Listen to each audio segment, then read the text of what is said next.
Hi, my name is Hebah and I'm a sophomore here at NAI.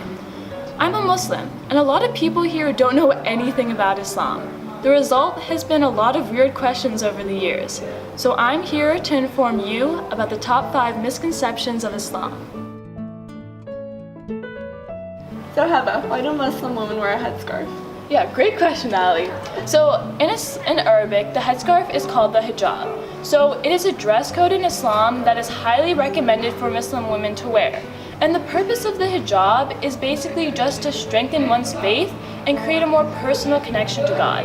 Obviously, I'm a Muslim, but I don't wear a hijab. It's all a personal choice. A lot of people think that the hijab is forced on women and that it's part of just being something that's not a choice, but it's purely by choice. I've chosen not to wear it, but that doesn't mean I'm not going to wear it in the future.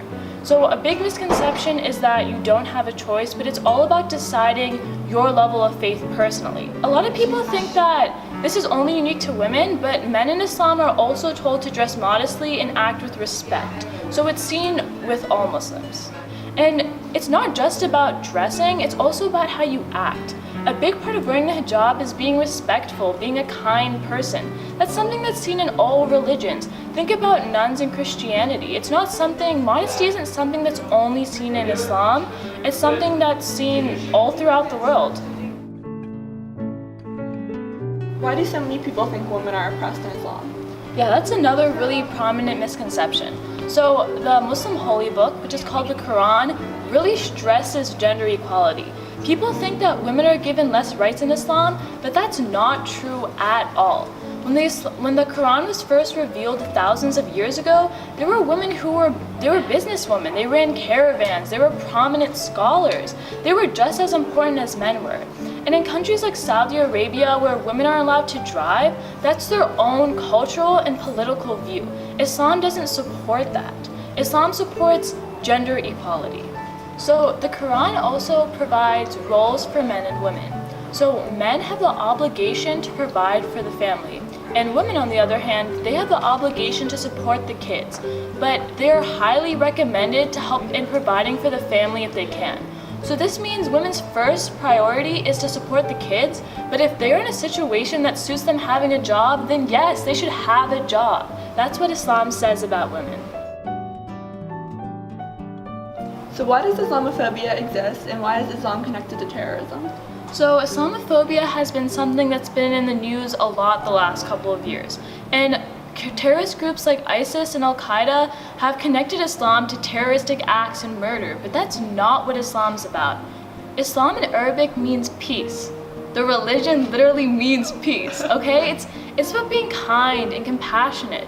The basis of Islam is about becoming a better person and helping society. That's the point of being a Muslim, to be a better person.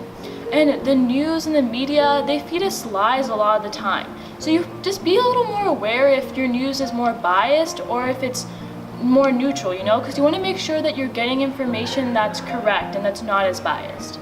So killing someone is a huge sin in Islam, and it's obviously frowned about in almost pretty much every religion.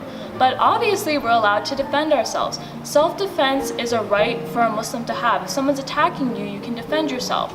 So a lot of the times people misquote the Quran and they pull verses that are actually about self-defense saying that we justify murder. But that's not true. Islam does not support that. Islam is a religion that is about helping people, not killing them. Why is Islam practiced differently in several countries? Yeah, that's a great question. So in Saudi Arabia and the Middle East, Islam's practiced really differently than here. But the reason is that it's just a more conservative interpretation of the religion. Every religion has people who are more conservative in it. You see that in Christianity, Judaism, Hinduism. It's not only in Islam. And a lot of people throughout history, they exploit religion for their political views, for their own power. Think about the British monarchs we learned about, the crazy Henrys doing whatever they want for political power. That wasn't true Christianity. They exploited it for their own personal power. So the same thing happens with Islam. That's not true Islam.